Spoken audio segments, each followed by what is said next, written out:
here, two-time Olympian and Olympic bronze medalist.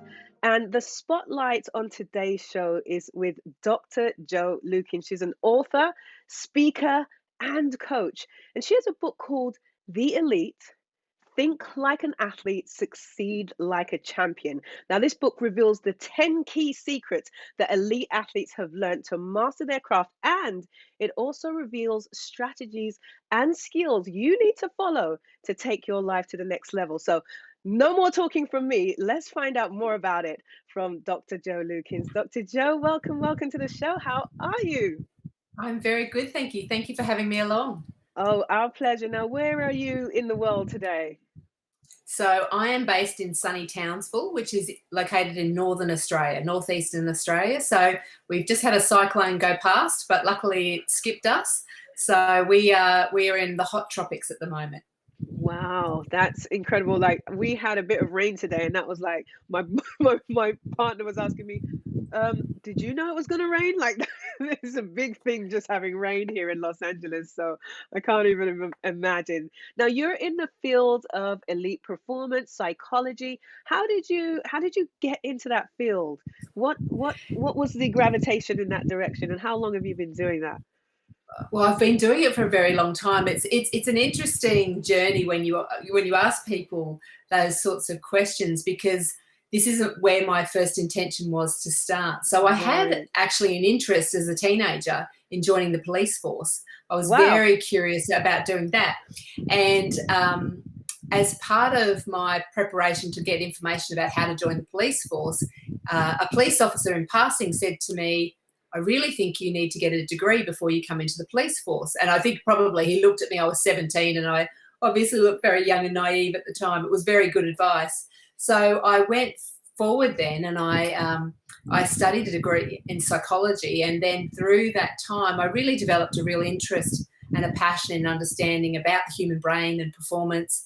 And then there were opportunities for me in my studies at university, and then in my career as that developed, to work in that elite sports space, which is, it's a real privilege, to get that little glimpse into the locker room and to understand some of those things that help to make an athlete tick. And to be part of that journey has been something that I've been very grateful for. So I have been doing it for a long time, just over 30 years now. And so I've really, tried to observe and be part of that process and understand what elite sport really looks like. And I guess my messaging is really about how we can all think like an elite athlete, even if we're not actually one ourselves.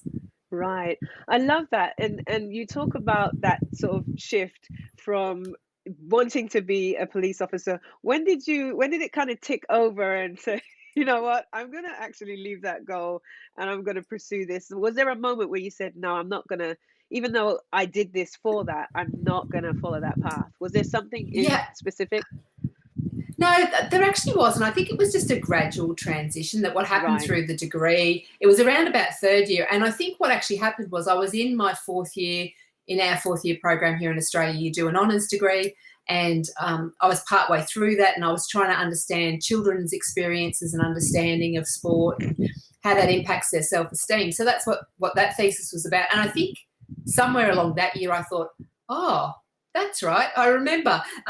So it was much more of a natural process for me. It wasn't anything specifically Right. that had happened, but I was fortunate that there were opportunities presented to me. And as you know from your great experience at elite sport, when those opportunities come along, you just need to take them and grab them Right. and see where they take you.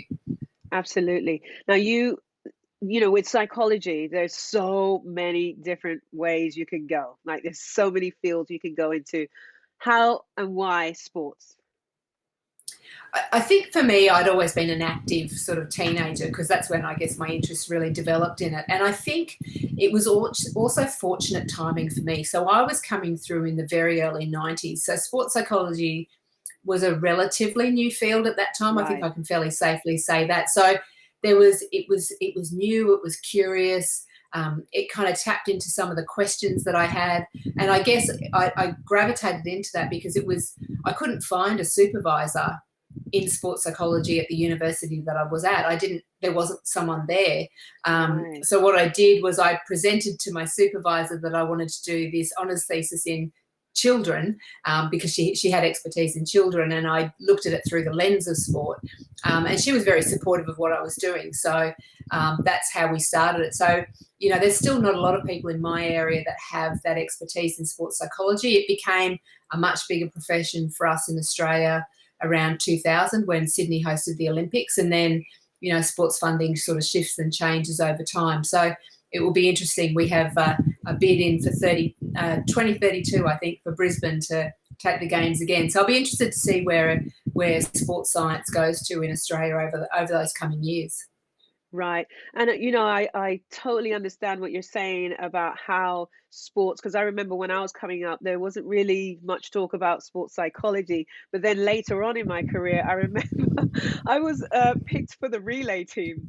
And one of the sports psychologists for the team came into my room and she knocked on my door and she said, Tasha, I don't really want to have this conversation, but they've insisted. You didn't seem very excited when they said that you were going to be on the team. So they've had me come up here to ask you and figure out whether you're in the right mindset to run on the team. So, it was really interesting perspective, a way of approaching it. What kind of work do you do with athletes? Is it a one-on-one situation? Do people come to you? Do you work with teams? Do you work with businesses?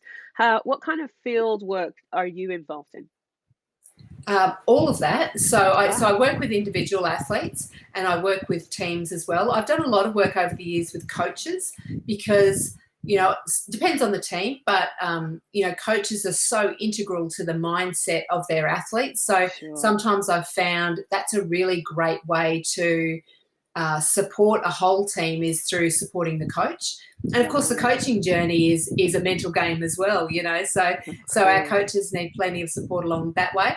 And then I guess what I've found, so I've worked with a number of elite teams here in Australia, so particularly in the fields of rugby league, which of course is a very big sport here in Australia, and basketball, in both the women's game and the men's game as well. So that's where a lot of my time has been spent in those team sports, worked with individual athletes as well.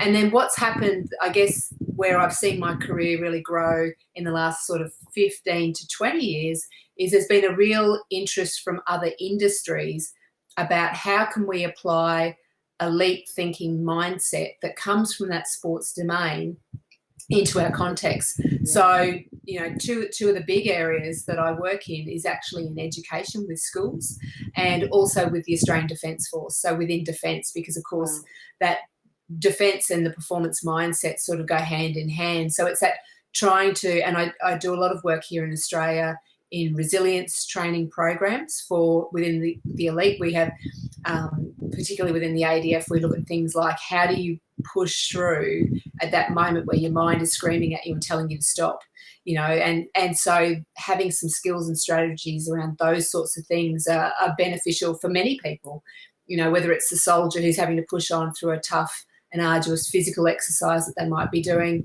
or whether it's a grade 12 student who's trying to get themselves through their physics homework. They're very different scenarios, but the skill set, the perseverance, the grit resonates right across life. Right. How similar or different, you talk about coaching coaches as well. How similar or different is that to coaching athletes? Is it very similar or completely different? There's much common ground is what I would say. Right. So I think that, coaches like athletes deal with all of those things, such as how to manage disappointment, how to prepare for success, what are helpful habits that get me towards my goals and what I'm looking to do. But then I think there's also that there is an extra element, I think, for coaches, which is around that level of leadership and responsibility that they need to have. Ultimately, it most typically stops with the coach in terms of responsibility. And, usually in a sporting team, when things aren't going well, it's usually the coach that goes first before the athletes. Depends on how that goes. It can go in lots of different directions. Yeah. But there are certainly some specific areas that I look at with coaches that are different to athletes. And the other main body within sport that I've been doing quite a bit of work with, and I think that's probably where my next book is going to head towards, is with referees and umpires, because I think they are such an integral part of our sporting world, and I don't think there's anywhere near enough work done to support referees and umpires through the sporting journey. Right. You know, it's funny you should say that because like when you bring it up, I'm like, oh yeah, I didn't even think of that as Mm. being a thing. So yeah, there's definitely room because at the end of the day, we're all people and we all have to deal with these same issues when it comes to succeeding. You have written a book. You've written more than one book actually, but the book that we're talking about right now is the book The Elite. Think like an athlete, succeed like a champion. And like I love that title. 'Cause I was actually working on a course and in it I wrote think like a champion, act like a pro. So I love that. Who did you write the book for? Who were you gearing it to? The original audience was not for athletes, interestingly enough. So the Right. original audience was, and that's what's always and I had to be coached through the process to write the book. You know, it's really one of those instances where I did practice what I preach because I'd had this idea for such a long time, and I suddenly realised it wasn't going to happen unless I had some of those skills that we need from our coaches. So I got a book coaches exist, so I got a book coach, and that was what they said. They said when you write your book, Jo, write it to not only a specific audience, but where you can write it to a specific person. So Right. that then when you are trying to articulate your ideas, you're communicating it with that person, which makes it easier to write. And that was very good advice. So what I did was I had, I guess I was getting lots of questions at the time that I wrote it about how can I use performance mindset in my area. So I guess I was kind of looking at that professional mindset, that white collar worker who's business professional who's looking to improve themselves and has, an affinity with sport, and that kind of makes sense for them. So that's Right. who I wrote it for. The curious thing that happened for me afterwards is then I was getting contacted by athletes, saying, oh, this is great for our sporting performance, and within the military context, it's been taken up as a PE textbook. HPE is a subject we have here in Australia, which is physical education. Grade 9's children are reading it. So I think that's the nice thing, is because I wrote it to a specific audience, but what happens is it reminded me that there's many people that want to hear these messages. So it's Right. nice to be able to share that with a broader audience. Right. For people who, like you say, have zero background in sports, don't compete, but they recognize that there is some value in what they see when they look at an athlete and how much they have to go through in order to compete at such a high level. Where do you start with someone who just has never been in that world? They've never had to do a speech, they've never been put in a high pressure situation, but they want to move up. Where do you start with people like that? Great question. I mean, I'll always start with I'm always curious as to what brings someone to come and talk to me in the first place, because there'll usually be something that they've tried to do or something that they would like to aspire to do. And they kind of just need a little bit of a help getting from the good intention through to executing whatever it is. And that's so often what it is that I find lots of people in all different domains of life have great intentions, and then they're just a little bit unsure as to but what do I do? How do I do that? What does that look like? And so some of those lessons that we know from the sporting domain really can help us along the way.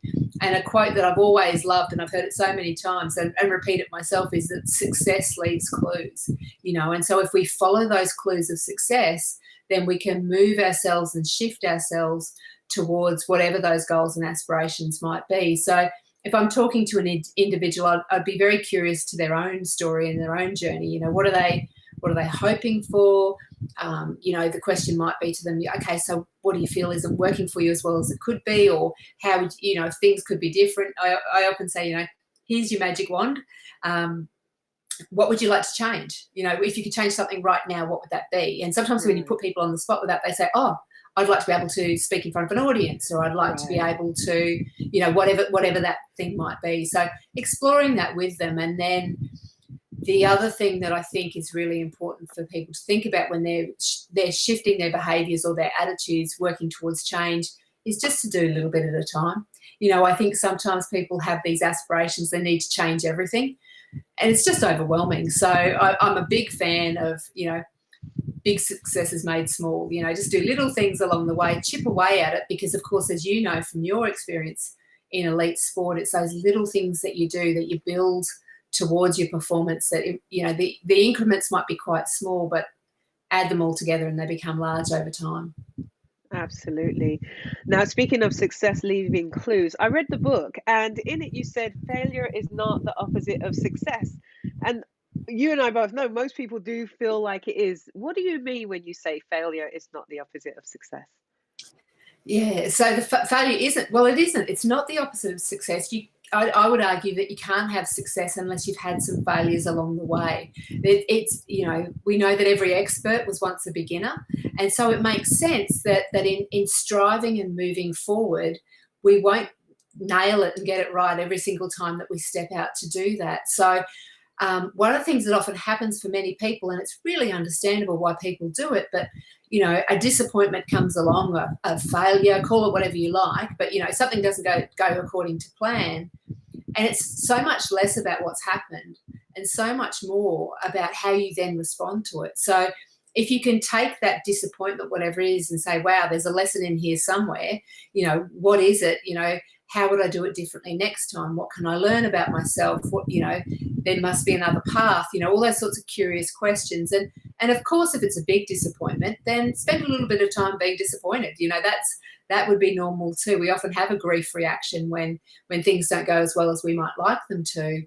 But when we almost embrace the disappointments and say, well, here's in some way I'm getting closer to my goal, then we're much more motivated and willing to move forward. And it's a much more helpful way to deal with something, particularly, once it's happened, it's too late to step back in time and reverse it. Right.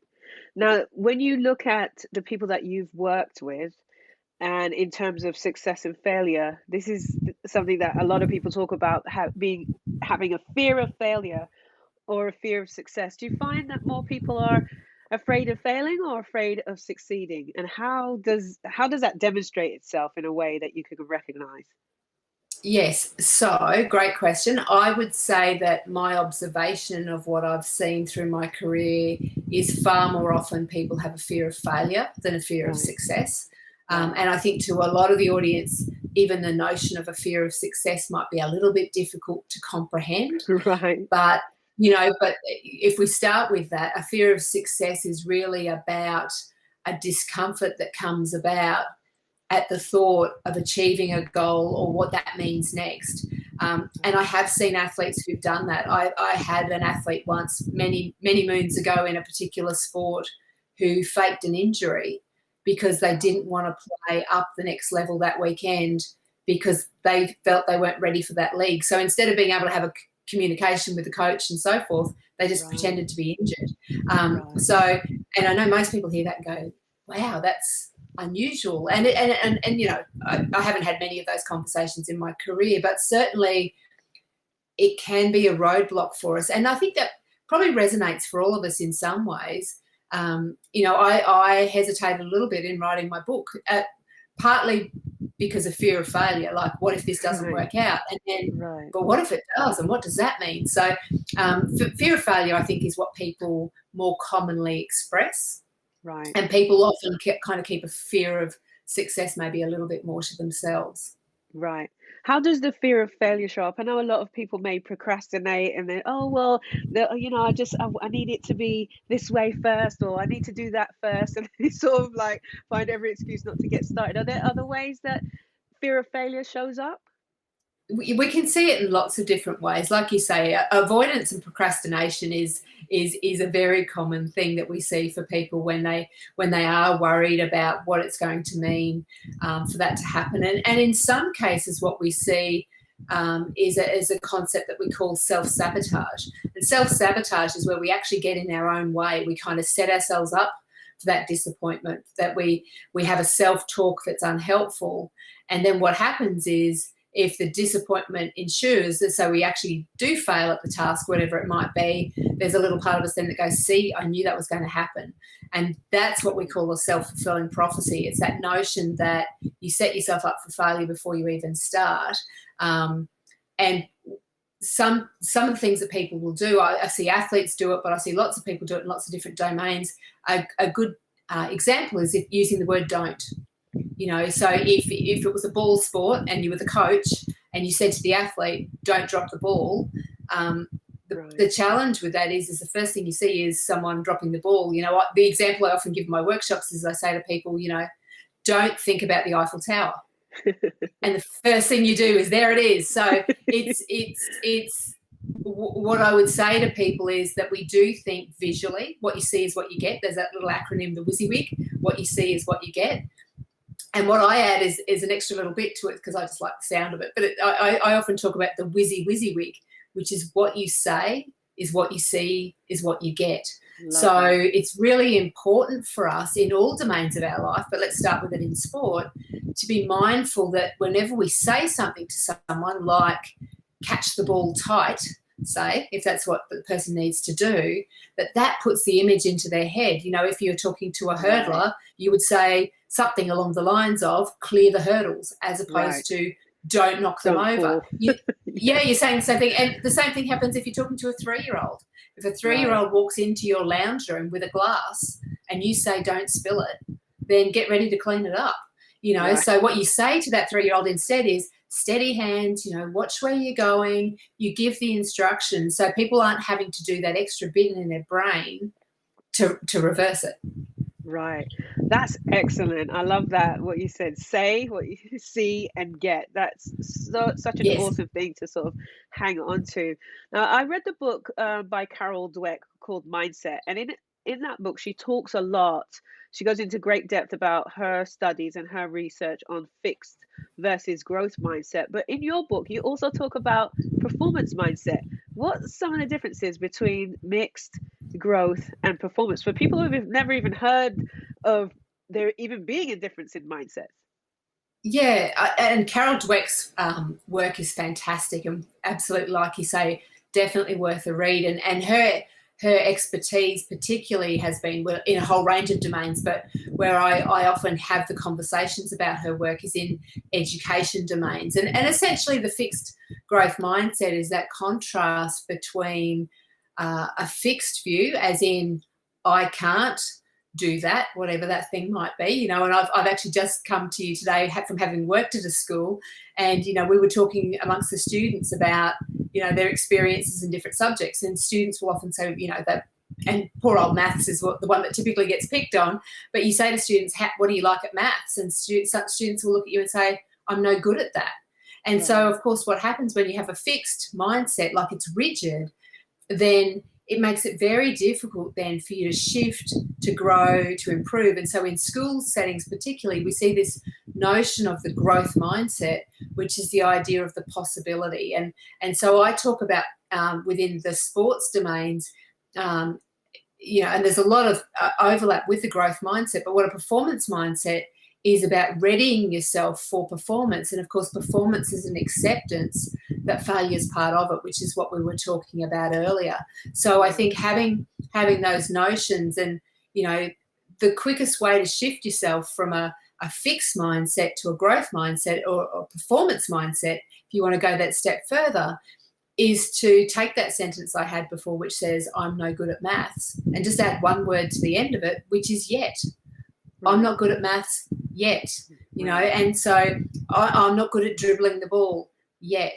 I'm not good at public speaking yet. It talks about that potential for growth, and then it extends you then to that opportunity for performance. I love that. Absolutely great tip there, because it's so easy to remember. 3 little letters, yet. Yes, yes. Now, also in your book, you talk about these 3 elements of success. There's talent, there's effort, there's mindset. Some people feel like, that person's talented, they're definitely going to succeed. They see people like Michael Jordan and Tiger Woods, and they were just talented. What's the truth about mindset, effort, and talent, and how they sync together? I think ideally they blend together. That, most of the elite athletes that I've spoken to certainly have talent there. They certainly, have, and a friend of mine in exercise physiology often says, part of this journey is about whether or not you chose your parents well. It's that kind of recognition of genetics and so forth that can build into that. And of course that can be a sizable portion of the puzzle. And this is something that we debate in sports science. We've done it since the science was around. But what we also know is that purposeful effort is incredibly important in the journey of success, and in whatever domain that might be, and when we look at it in terms of the sports domain. So we know that a performance-based mindset coupled with effort, and add in a dash of talent there where you've got it, is the ultimate combination. I've certainly worked with elite performers who it would seem are probably highly talented, and then they've come unstuck because they haven't had the discipline and the effort. And then I've also worked with athletes, and one who said to me directly, said, Jo, plenty of people out there who are much better at this sport than me, but I stuck at it the longest. And I think when we look at, the concept of grit, which is often talked about by Angela Duckworth, this notion of grit is our ability to have passion and perseverance. It's that, it's that you have to accept that you just got to keep chipping away at these things to build your skills. And that when you do that, and when you have those habits of success, which are going to be incredibly important, put those together, and it really gives you your best opportunity to reach your potential, whatever that's going to be. Right. One thing I've actually noticed with people who are trying to succeed but not necessarily getting there, one of the things I've noticed is they're not even aware of the things they're doing that sabotage their success, especially with, like you say, those words like, no, I'm just no good at that. Like, that's just fixed. What are some tips or tools or strategies that people can use to maybe become more self-aware, more mindful of what they're saying that is sort of sabotaging their pursuit of succeeding? Yeah, the mindfulness element of it is incredibly important, and I'm so glad that you mentioned that, because essentially, if we don't know what's going on, we're never going to be able to change it or work on whatever it is that we're doing. And interestingly, that's an area that I spend a lot of time working on within the Defence Force. Teaching the soldiers to be aware. What am I doing right now? What am I thinking right now? And it's not about spending all your time looking into a virtual mirror, if you like, but gee, if you don't spend some time reflecting on your mindset and your behaviours and your actions, if you don't do that, then you're never going to be able to gain any control over that. And I think what I've found in my career is that the two times when people feel particularly challenged and can feel like they unravel a little bit is when life feels out of control and unpredictable.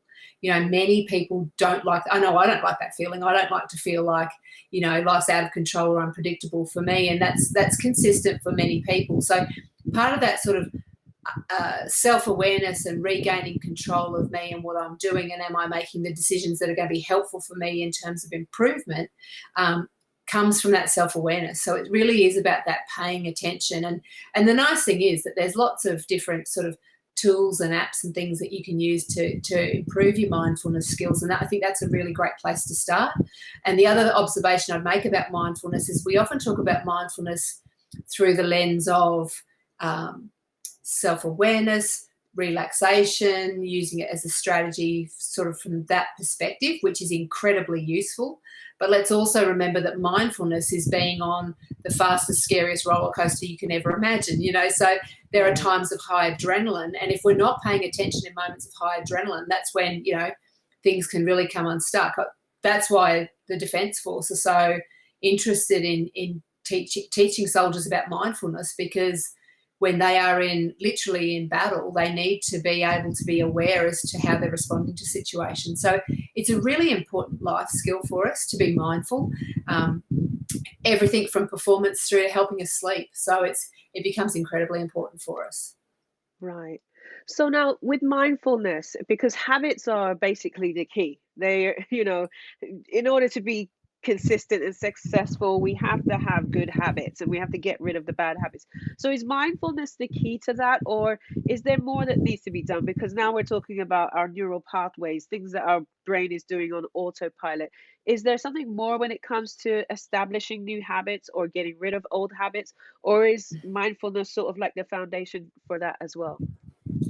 It's part one of our dot points of all the things that we need to do to change habits. It starts with awareness, because if you notice that that you're drinking a lot of alcohol every afternoon, then you can do something about it. So if you don't pay attention to what's going on, you're never going to be able to shift a habit. So it does start with mindfulness, a little bit of a self-audit perhaps. What am I doing? What's working for me? What's not? And I always encourage people to look at that through the lens of what's helpful, because I think people have a tendency to judge their behaviours. I do this and it's good, I do this and it's bad. And again, it's that really fixed thinking around that whatever it is, the odd little bit of junk food or a glass of wine or something like that every now and then, it's very much the case that what you do every day is far more important than what you do every once in a while. So for habit formation, it's really about understanding what you're doing, what's working, what would be helpful to shift or change, and then coming back to my messaging from before, start with one thing. Don't change everything all at once, just change one thing. And then really kind of doing some of that evaluation around how is this coming together. And I talk about that a lot in the book, because there's a couple of sort of direct steps in there and things that you can follow about how to shift and change habits, because the reality is, for all of us, we've got a lot going on. I'm not a big fan of the word busy, but our lives are certainly occupied. And with making around, the estimation is something like 30 to 40,000 decisions every single day, which, gosh, no wonder we're tired by the end of the day. And around the way our brain copes with that is it condenses a lot of our behaviours. So instead of the sequence of maybe 30 things that I might do in the morning standing at the bathroom sink, my brain condenses it down and just goes, Jo, it's time to brush your teeth. And so I don't have to think, I don't have to lie in bed and plan how I'm going to brush my teeth for the morning. Pick up your arm. Yeah, that's right. Start in the top left-hand corner, and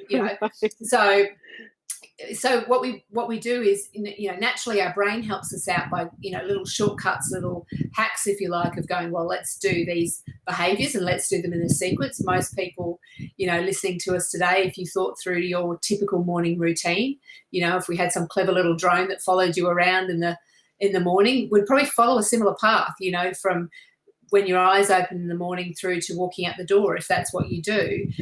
All the things that happen in between probably happen similarly, and they probably happen in a similar order.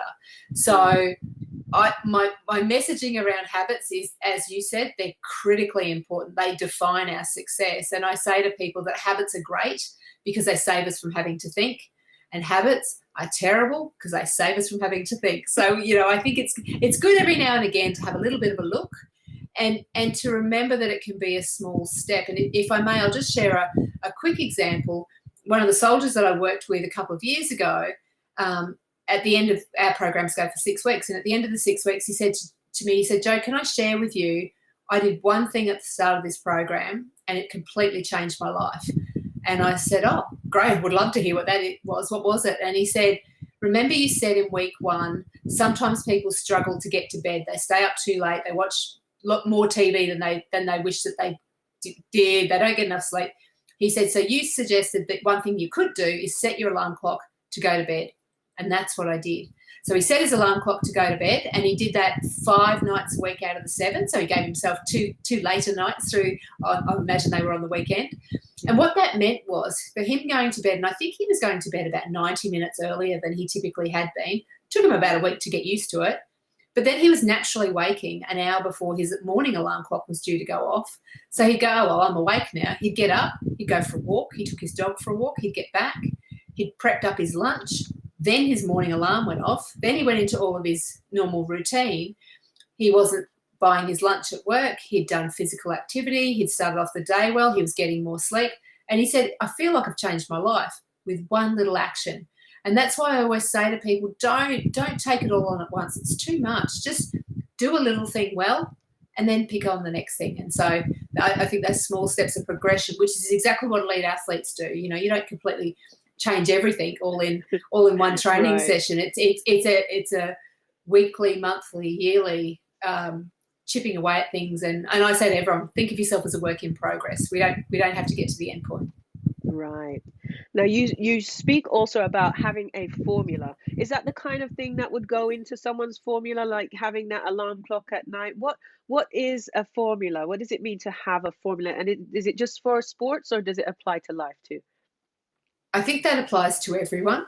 I think that if we if we stop and reflect, and this is the conversation I've often had with people when I was doing lots of individual sort of counselling work, is people would come in and say, there's aspects of my life that really aren't working that well right now. And I'd say, what does it look like when it is going well? What's going on? And if you can imagine, if someone's having that conversation with me and I've got a piece of paper in front of me and I say, what does life look like for you when things are going well? What are the things that you are doing? And what are the things that you are not doing? And so they might tell me that they're planning their meals for the week, that they're doing one grocery shop. They might tell me they're setting the alarm clock to go to bed. They might tell me that they're doing regular physical activity. They might tell me that they're catching up with their friends on the weekends, or whatever that might look like. And I often refer to that to people as either your recipe for success or your blueprint for success, depending on whether you like cooking or whether you prefer building things. It doesn't really matter. But when I do that with elite athletes, I typically, if I can, catch them when things are going well for them and say, tell me what's going on right now. And then if they hit a patch during the season where things aren't going as well, we get that piece of paper out and we have another look at it. So each one of us have within us a recipe, if you like, of, what are all the things that make up my recipe and what do I need to do for life to go well? Right. And when I have an understanding of that, then it puts me in the driver's seat, if you like, then to just follow the recipe. That's don't wait for it to fall apart, but be proactive in your life and know what it is that helps to contribute to that level of success. And I think that's really really helpful for people.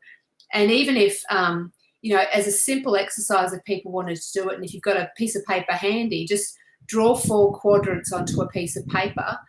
So get your piece of paper, you draw your 4 quadrants, and in the top left-hand corner of each quadrant, write these 4 words.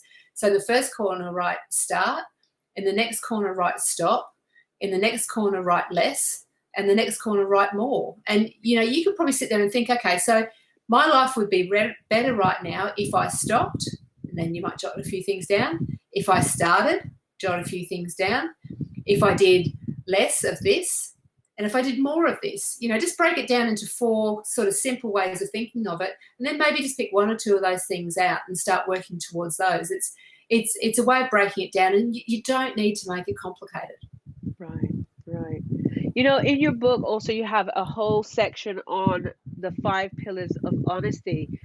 Why is honesty so important in the context of performance? Yeah, I think honesty is incredibly important, because if you don't look in the mirror, the metaphorical mirror, or maybe the physical mirror, depending on what your sport is. But if you don't look in the mirror, if you don't reflect, and if you can't be truthful with yourself as to what's going on, you'll never give yourself the potential to grow like you could.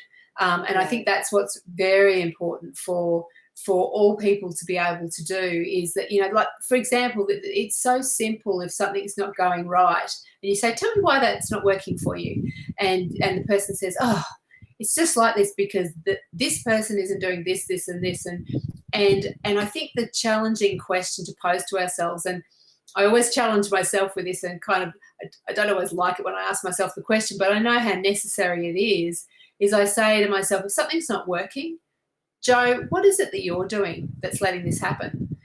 Before I worry about anyone else, before I worry about any circumstance, the person I control the most is me. So what could I do that either contributes to this issue, or what could I be doing that would make it different or could potentially improve my circumstances?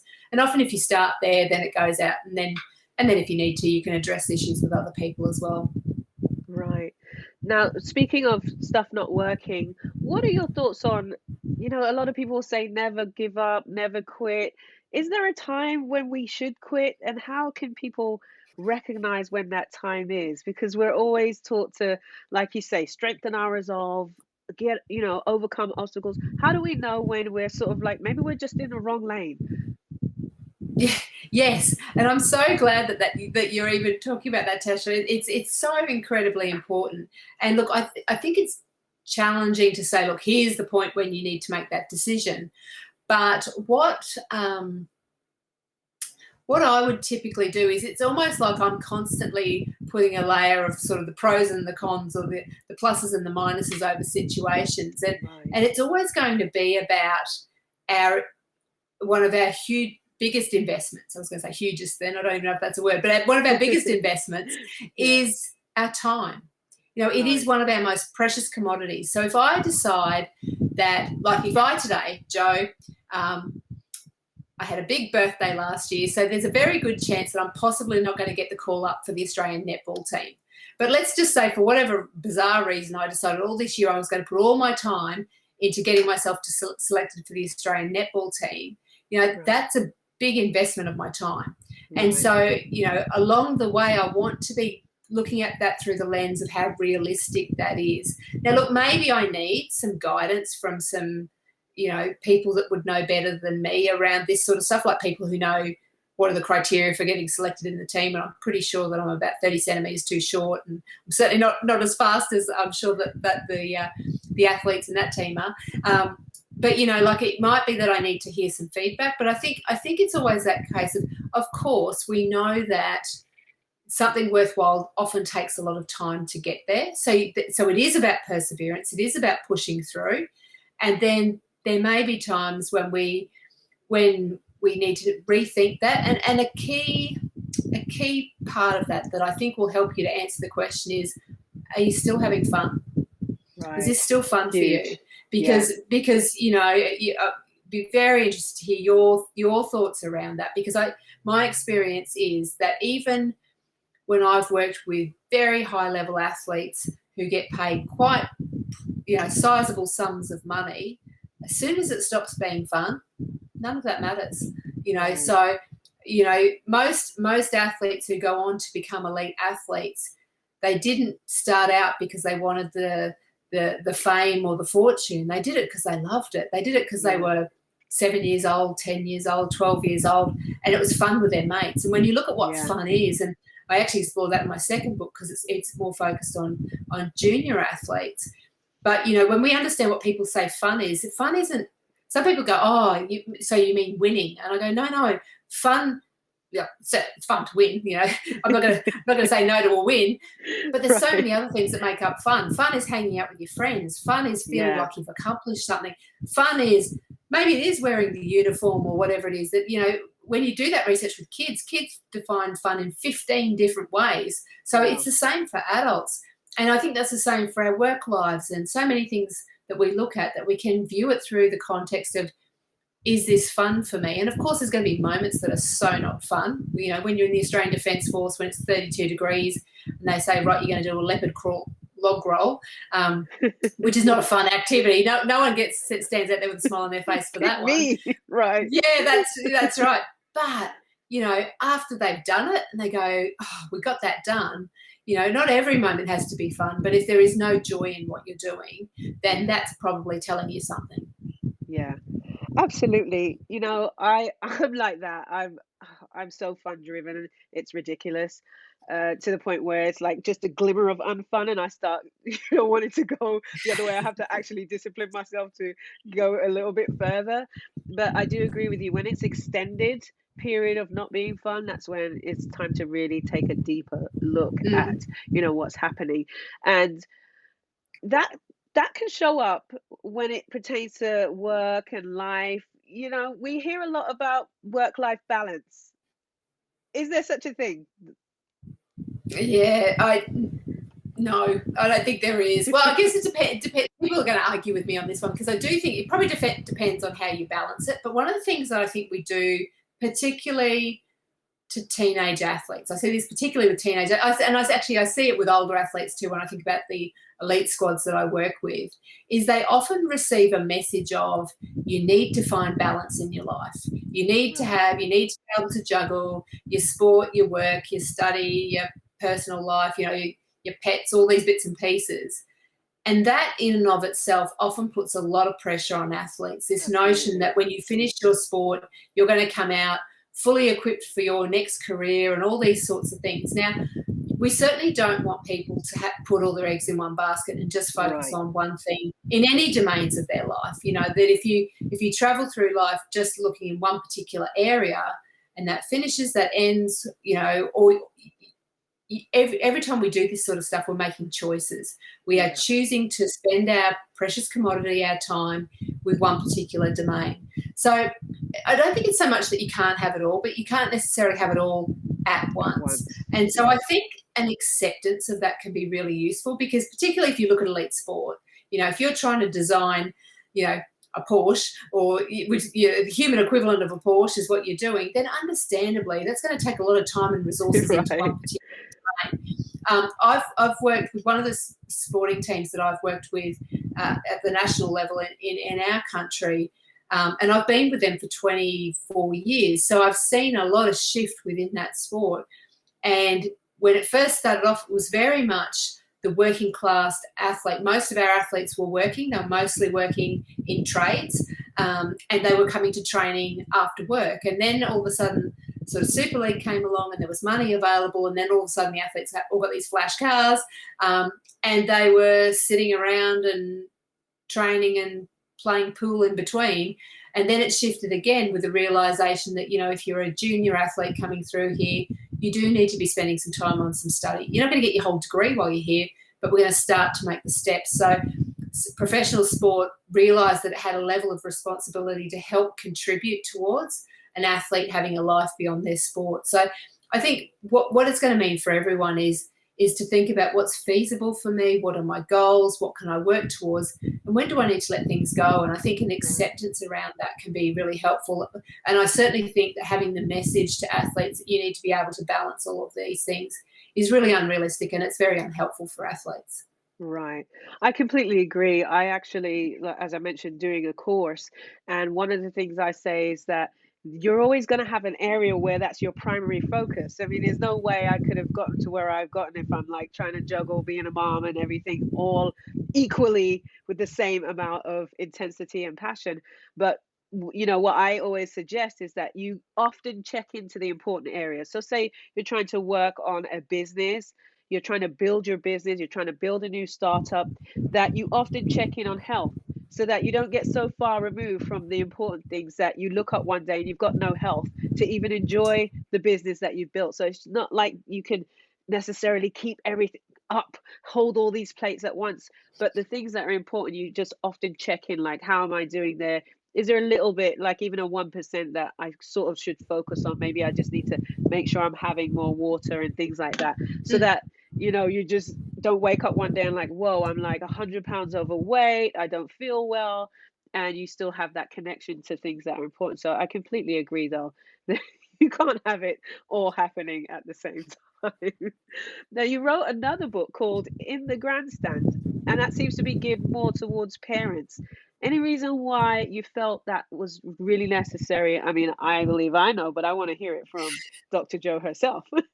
Yeah, it really came about because I find a lot of my sporting journey has been spent working alongside junior, teen, and then early career athletes. And my experience is that parents have lots of questions, and parents, of course, play such a crucial element in the lives of our junior athletes. And I think if I listed all the jobs that I think a parent actually does as supporting a teenage athlete, I don't think I've got enough fingers to count them all. So what I found was that it was written from the belief and the understanding, from what I've seen, is that parents overwhelmingly want to just help how they can, be the support that they need to be, not over help, not over support, but find that sweet spot, if you like, as to how can I best support my teenager, even if that means at times I need to pull them up on stuff.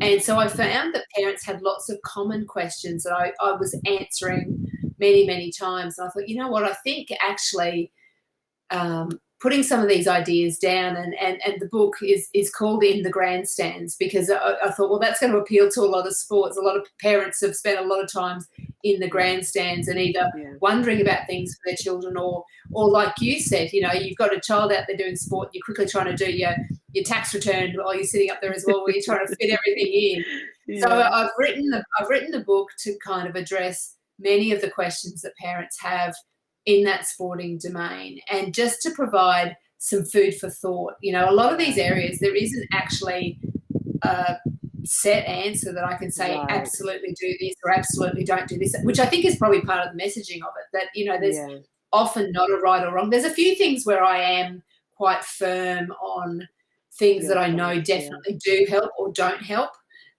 children and families.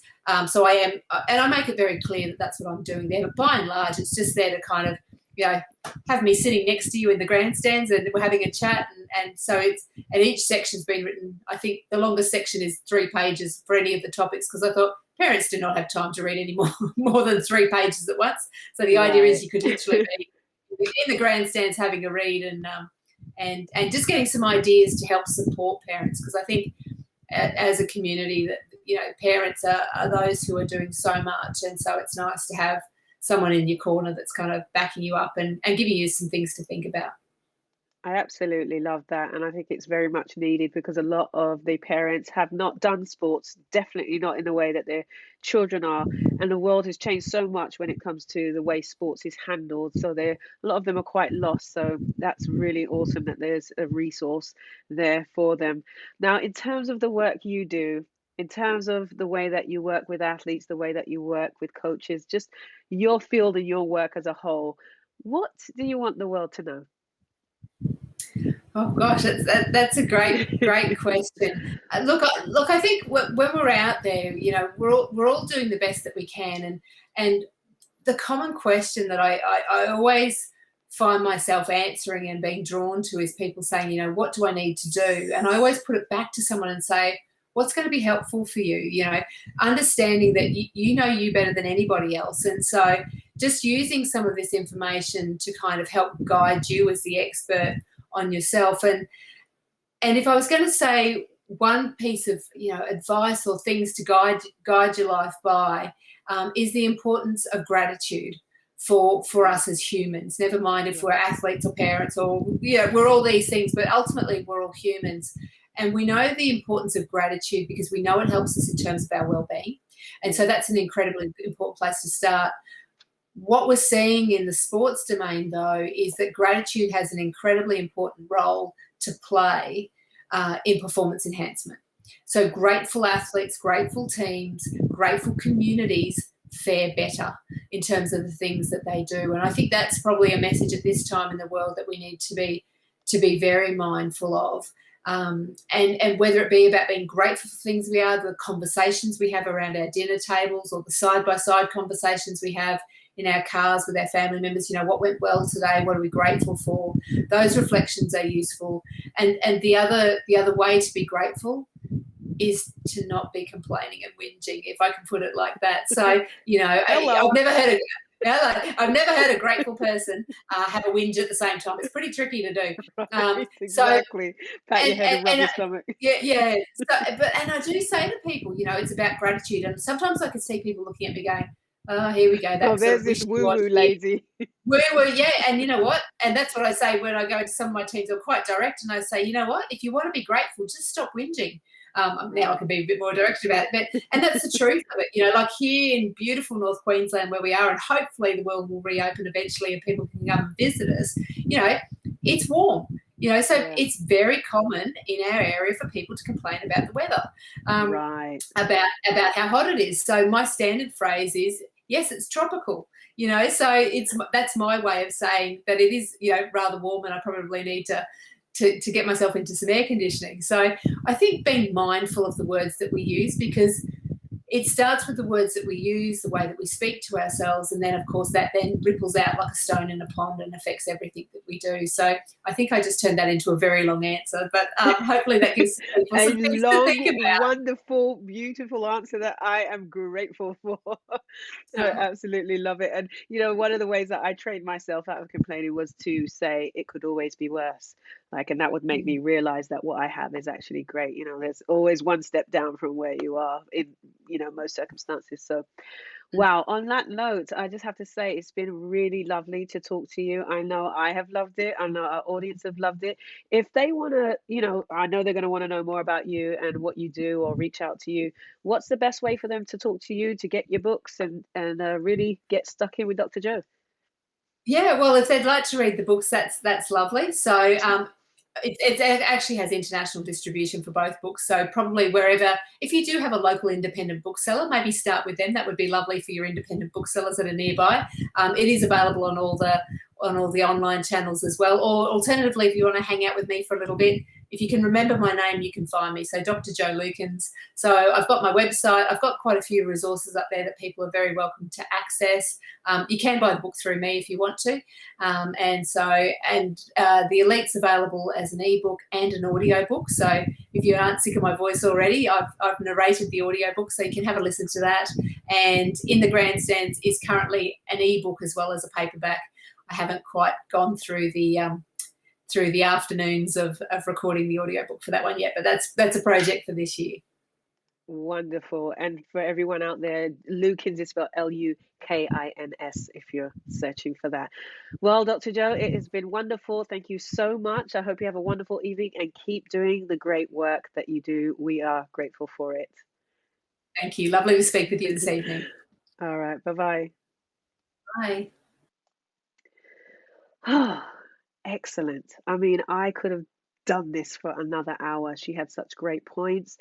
I love the things that she was saying about mindset and about really looking at the difference between fixed and performance mindset and some of the things, the tools that we need to use. She just gave so much wealth of information. I wish we could have spoke more, but you can go on her website, you can read her book, you can find out more about these types of topics by going to our website as well, www.globalsportschannel.com.